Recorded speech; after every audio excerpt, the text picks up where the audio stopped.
Nagtestigo ang NBI doon sa nakaraang Justice Committee hearing doon sa impeachment ni VP Sara Duterte.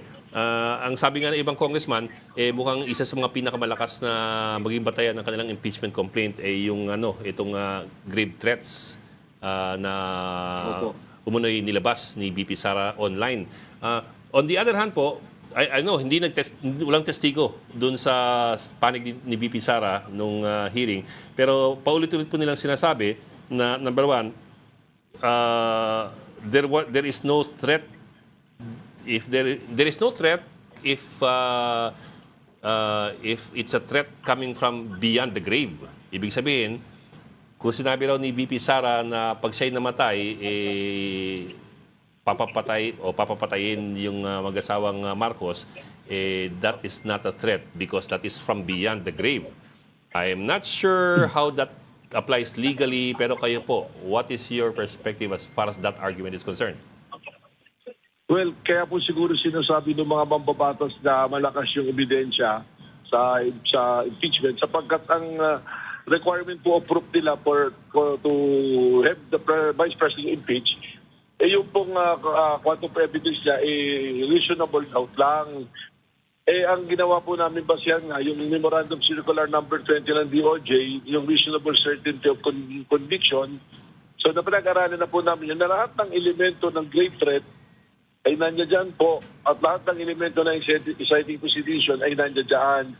Yung sinasabi po na condition na pag namatay siya, kasama na nga po yan sa elements na bumubuo ng grave threat So ngayon po, depensa na lang po nila yan. Kaya mas maganda nga po siguro umakyat po sa impeachment court para po marinig yung mga ebidensya. At kami naman po sa parte po ng NBI, ipinail na po namin yung grave threat at inciting to sedition sa DOJ. Noong isang taon pa po yan at inaantay po natin ang decision lang na resolution ng DOJ. Mhm. Director, ano po to? Ito ay Article 282, no? Article 282 ng Revised Penal Code. Tama ho ba?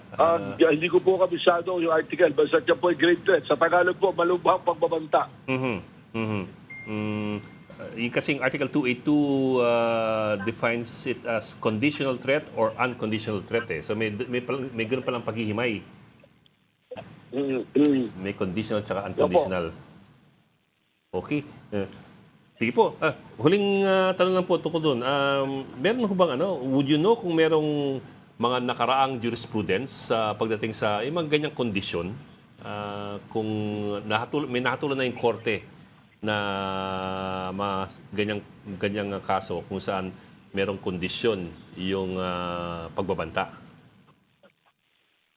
Well, marami po pong kaso na ganyan. Hindi lang po eksakto na yung ganyan na pagbabanta. Pero ang importante po yan, yung kung elements na a threat to commit a wrong, nandiyan dyan, yung kung ano yung magiging crime, so papatayin, tapos deliberately communicated, tapos sabi nga niyan, with the dual condition that is a threat. Tapos yung intent po niya is manakot. Mag-cause ng fear. So yan po yung mga requirements at lahat po yan, nandiyan dyan naman po.